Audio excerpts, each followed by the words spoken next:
সবাই কেমন আছেন? আমি আল্লাহর রহমতে অনেক ভালো আছি। নতুন দিনের নতুন একটি ব্লগে আপনাদেরকে স্বাগতম জানাচ্ছি।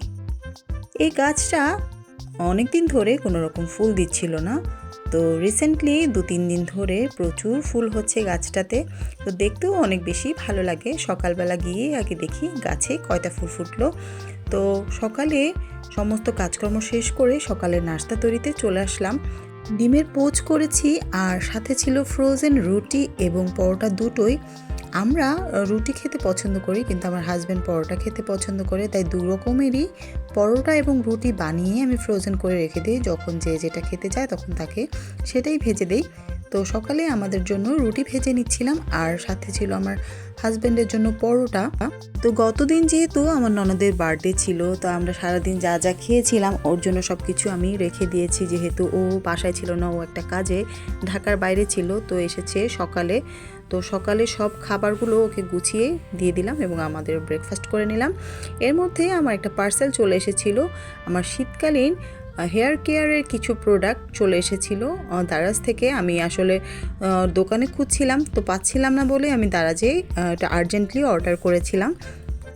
হাজব্যান্ড নাস্তা করে সকালে বাচ্চাকে নিয়ে চলে গেল একটু দোকানে, মুদি দোকানে, এলাকার যে মুদি দোকানটা হয় সেখানে। তো টুকিটাকি কিছু জিনিস দরকার ছিল প্রয়োজনীয়, সেগুলো নিয়ে এসেছিল। আর সাথে এনেছিল কিছু সবজি তরকারি, যেহেতু সে 3-4 দিন বাসায় ছিল না, তো বাসায় তেমন কিছুই নেই, সব মোটামুটি শেষ হয়ে এসেছে। তো কাঁচা সবজিটাও মোটামুটি শেষ হয়ে গেছে। যেহেতু আমি অনেক দিনের জন্য করে রাখি না, আমি 2-3 দিনের জন্য তরকারি কিনে রাখি, পরবর্তীতে আবার শেষ হলে আবার কিনি। যেহেতু আমার ছোট সংসার, আমার এত বেশি তরকারির প্রয়োজন হয় না, তাই আমি অতিরিক্ত কিনে এটা নষ্ট করার চেষ্টা করি না। যতটুকু দরকার ঠিক ততটুকুই কিনি। তো আজকে অনেক দিন পর খিচুড়ি রান্না করব। আপনারা যারা আমার আগের ব্লগ দেখেছেন তারা অনেকেই জানেন আমি অনেক বেশি খিচুড়ি খেতে পছন্দ করি। যেহেতু অনেকটা গরম গিয়েছে মাঝখানে, তো আর আলাদা করে খিচুড়ি রান্না করা হয়নি। এখন যেহেতু ঠান্ডা পড়েছে, এখন প্রায়ই আমি খিচুড়ি খেতে পারবো, যেহেতু আমি অনেক বেশি খিচুড়ি লাভার। তো খুব ভালো করে চালটাকে ধুয়ে সব মশলা দিয়ে আমি অনেকক্ষণ ধরে ভেজে নিচ্ছি। খিচুড়িটা রান্না হয়ে গেলে আজকে আমার কিছু জরুরি টুকিটাকি বাসার কাজ আছে, তো আজকে চেষ্টা করছি খুব দ্রুত রান্নাটা শেষ করার। দ্রুত রান্নাটা শেষ করতে পারলে আমি বাসার অন্য একটা কাজে সময় দিতে পারবো।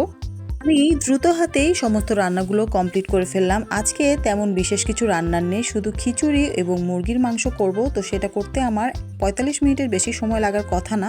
তো সমস্ত কাজ শেষ করে করিডোরের বারান্দার একটা বড় ঝোপ টাইপের ছিল, মানে গাছটা অনেক বড় হয়ে গিয়েছিল, কাটতে মায়া লাগছিল।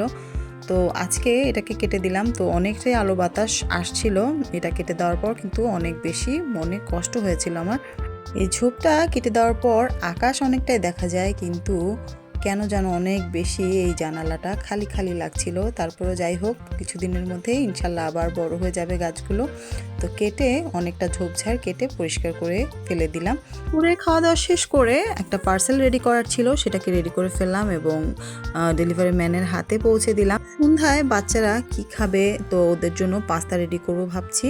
তো আমাদের এই এলাকাতে, আমি জানি না ঢাকা শহরে কোথায় কোথায় আর এই প্রবলেমটা হচ্ছে, আমাদের এই এলাকাতে প্রায় রাতের বেলা একদম ভোর থেকে রাত 10টা পর্যন্ত গ্যাস থাকছে না ইদানিং। তো অনেক বেশি কষ্ট হয়ে যাচ্ছে। তারপরও খাওয়া দাওয়া তো করতেই হবে, আর বাচ্চাদের জন্য তো স্পেশাল কিছু করতেই হবে। তো ভাবলাম যে আজকে খুব দ্রুত হাতে একটা পাস্তা তৈরি করে নিই। তো তেমন কিছু ছিল না, নর্মাল নুডলস দিয়ে নুডলস এবং পাস্তা একসাথে মিলিয়ে ডিম দিয়ে রান্না করে দিয়েছিলাম ওদেরকে।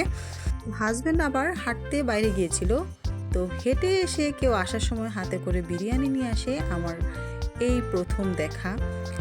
যেহেতু সে ওয়েট কমানোর জন্য হাঁটতে গিয়েছিল, কিন্তু হাঁটতে গিয়ে হেঁটে এসে আসার সময় সে বিরিয়ানির প্যাকেট হাতে নিয়ে এসেছে। এরকম অদ্ভুত কম্বিনেশন আপনারা কি কখনো দেখেছেন? ডিনার প্রায় কমপ্লিটই হয়ে গিয়েছিল, তারপরেও বিরিয়ানি আনাতে আমরা একটু সবাই টেস্ট করে দেখেছিলাম। তো আমার এখন রাত বাজে 12:30। এখন আমার একটা ডেজার্ট খেতে ইচ্ছে করেছে।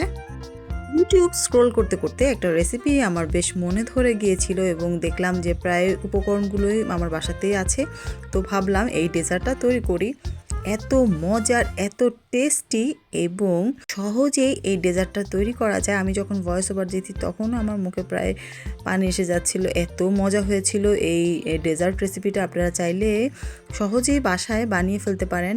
মাত্র কিছু পাউরুটি আর সামান্য একটু লিকুইড দুধ দিয়ে চাইলে এই মজার এই ডেজার্টটা আপনারা তৈরি করে ফেলতে পারেন। আমার মতন কারা কারা এমন আছেন যে রাত বিরাতে এরকম ইউটিউব দেখে এক্সপেরিমেন্ট করতে রান্নাঘরে চলে যান? তো সবাই যারা যান আমার মতন তারা কমেন্ট করে জানিয়ে যাবেন। আজকের ব্লগটি আপনাদের কাছে কেমন লাগলো আশা করছি জানাবেন। সবাই অনেক বেশি ভালো থাকবেন, সুস্থ থাকবেন, আমার জন্য দোয়া করবেন। নতুন কোনো ব্লগ দেখার আমন্ত্রণ জানিয়ে আছি এখানে শেষ করছি। আল্লাহ হাফেজ।